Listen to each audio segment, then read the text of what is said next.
Hello and welcome back, everyone, to Dynasty Warriors 8 on Rocket Rabbit Commentaries. And in this episode, after exploring the camp for this particular mission a little bit more, which I believe was the assault on Jing Province, we will, start the assault on Jing Province. Yes, let us have these very the assault on Nanjun. And quiet conversations while an army of dudes waits right outside the gate like patient lads. Hey, Liu Bei. We get to fight together. It's gonna be awesome. For the record, Liu Bei's moveset is actually really fun to play with. He uses twin broadswords. Oh, what a sweet thing to say. Well, aren't you just really enunciating the relationship for everyone who can hear? Alright, show you. We have talked to the NPCs. Let's go. Curse that Cao.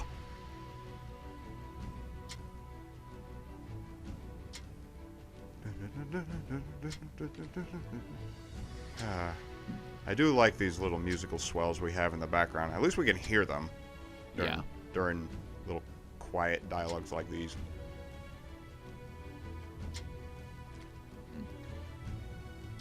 Alright, and here we go. You'll notice that the map for Nanjun is actually really goddamn complicated. That's because we're effectively raiding two different castles at the same time. Also, it is important to note that Lu Meng's pike moveset is honestly pretty generic. It's really good at cloud clearing and has a couple of dueling attacks. But honestly, it's pretty boring. The coolest thing about Lu Meng's moveset specifically is the fact that his Musou is a giant. His normal Musou, rather, is a giant fireball. Hell yeah! Fireball 5 and it appears to be a 5 to 7 hit combo series. Very sweep. It's our normal attack string is 6, so yeah, and that's with everybody. We'll attack their main camp while it is poorly defended. Yeah, and unfortunately, when by getting to this point, the bridge that we were supposed to use to go back has been destroyed. There's no turning back. Well, we efficiently use this map that has already been preloaded. And jump! Woo! Come on! There we go. Jump again. That is one problem that Dynasty Warriors 8 had even on the PS3 release.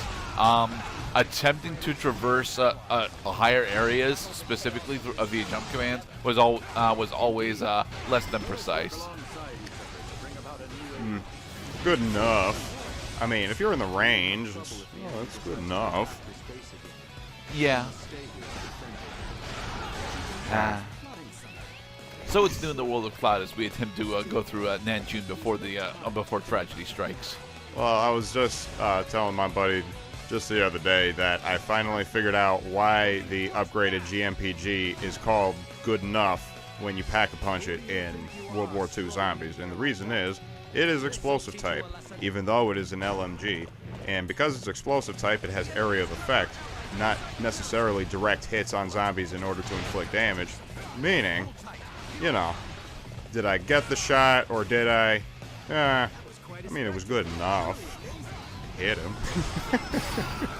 Yay, we leveled up Burning Spirit. I forget how to actually level up that one. I think it's that you have to take down enemies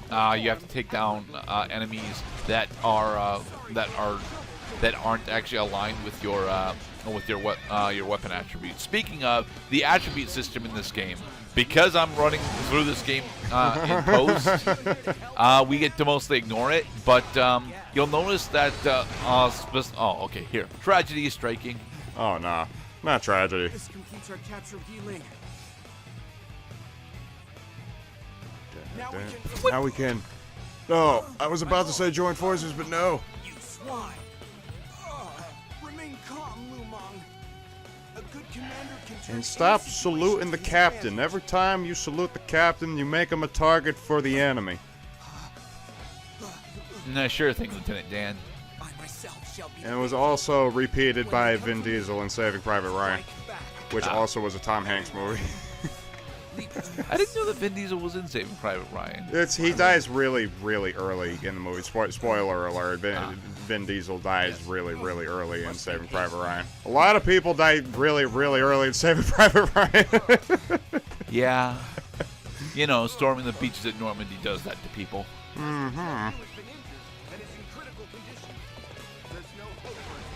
So, in order to actually save Zhou Yu here, you have to follow Lu Meng and Lu Su's strategy to the letter. And following Lu Su's strategy to the letter requires knowing how the fuck the map on the right side works. Sadly, I have never actually figured it out. So, yeah, Zhou Yu is going to die at the end of the mission. Sorry, guys. Fucking, they gotta Grand Theft Auto this map a little bit. It's locked. There's a lot of useless information. Like, give it like a 75% zoom, so you have just the blinking green square that's going to be your eventual directive after you take a right out of here and go through the dippity-doo zigzag up the right corner and down the side to the green blinking square. All 4 of them. Well, except the green blinking square on the far right side of the map, that is the enemy commander, and that is not important for some time yet. I have a question. So, on the subject of upgrading character and weapons, can you upgrade your horse? Yes. Rather, you can't upgrade your horse, but you can replace your horse, which is effectively upgrading it. One of the major horses to replace all of your character's horses with would be the red hare, which although you can most certainly do an instant action for the campaign, they lock you to the normal horse. They lock you to the normal horse in campaign because having access to red hare for the campaign would make most of these missions absolutely trivial. Red hare is effectively the size of an elephant. Travels twice as fast, and you become effectively immune to being dismounted whilst on red hare. My name is Gyobu Masataka Niwa. One more for the glory of Blue. Alright, take down Zhao Shang, and that'll be this part of Lu Su's strategy. ABM past Gerdat. Always actions per minute. Always be mowing. But there aren't even any enemies over here. Preparations are complete. Now we just wait for Li Dian to move. I hope this works. Please, help! It's Lord Zhou Yu. So what we're supposed to do here is pull Li Dian from where he is over into where Zhou Yu is. Joe used on his last legs, is he? Yep, I thought that good guy private sending the news would have bad guy counterpart. Except now bad guy counterpart receiving the news that one of our dudes is her has upgraded to boss status, and we got to take him out as soon as possible. And there. What's happening? We have successfully launched our ambush against Li Dian. We should disable his hyper mode.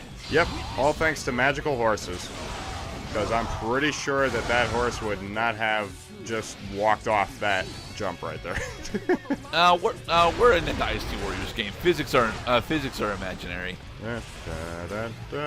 I mean, you saw the opening intro where Cao Cao rolled a collapsing crash wave onto a Lu Bu. So yeah, and they also have magic spears of what is it? Phalanx penetration, kind of like an arrow of spear. This guy has exactly the same type of spear-bladed weapon as Gyobu Oniwa, one of the bosses from Sekiro, Shadow's Cry, many times. Especially against that boss. It's the first boss you have to death blow 2 times. I can't push Master Zhou Yu too hard. Let's hurry. My name. now this is the part that I always end up screwing up, because in order to do this successfully, you have to take the elevated pathway around the maze, and I just cannot do it. So I decided to ignore this part. I decided to ignore this part and just start taking down enemy officers. God damn it! They really should have just given you, because when you have to pick up your girlfriend in Grand Theft Auto 5, they will highlight your map in contrast with the not taken route with the yellow imperative route, so you can see the best pathway and then just take it. It also zooms in accordingly, so you don't get lost and the information's not so zoomed out as confusing. Hey, we got Equestrian. That I know is for taking on enemy officers whilst riding a horse.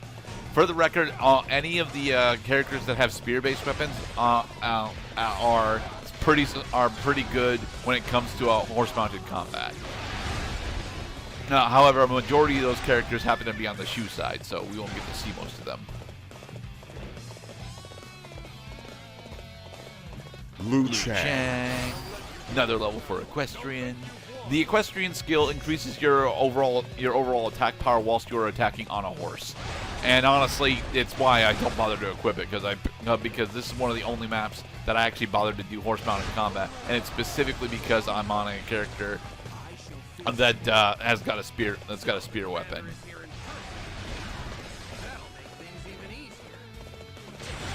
Zhao Yun. Zhao Yuan is an interesting character in that he has a specific rivalry with a Shu character, wherein they both are really skilled archers. Uh-oh. The rally has begun. That means that we could lose a lot of dudes. Or we could just take down both of these. The pincer attack failed because we rushed in on Zhao Yuan and Zhang He.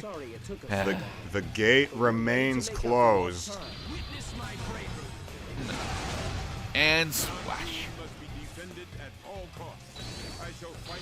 Aerial Musou, which summons those giant pillar of fire. That's the one I was referring to earlier.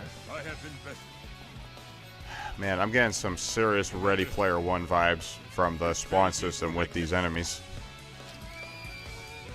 I didn't see that movie or read the book. So the basic idea of that is, in the video game world, you only have access as long as you have a health bar, and the health bar depends on fixed positions in a station that activate and deactivate depending on those health bars. When you die, you have to move to other zones, other physical zones in the facility in order to spawn into the game. My wound led me to panic, and I lost sight of the bigger picture. Oh, you were dying this whole time. Yes. My guy. Shall remember this mistake. You should have gotten a fucking doctor. Sue, you understand the framework of my plan to divide the land in two?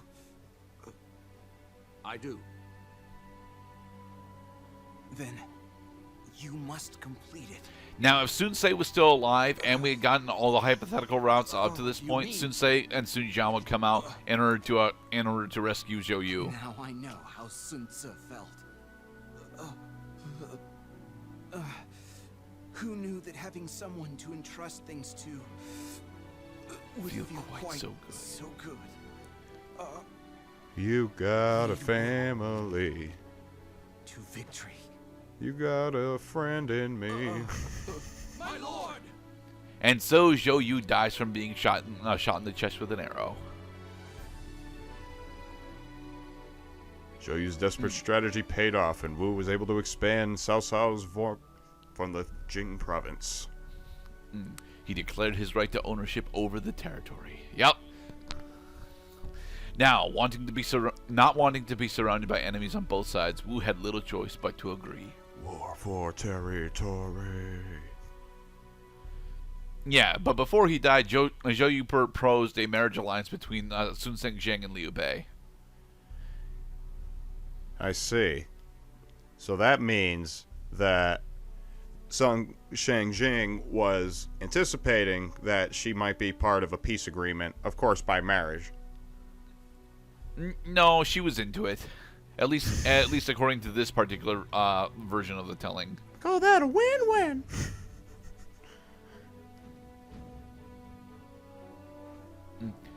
Yep. However, Guan Yu decides to be a dick and keeps hold of the rest of Jing province on its own. Sorry, I'm gonna cockblock your fiance, but not in the bad way. All right, I think we're gonna play as Lu Su for this fight, right?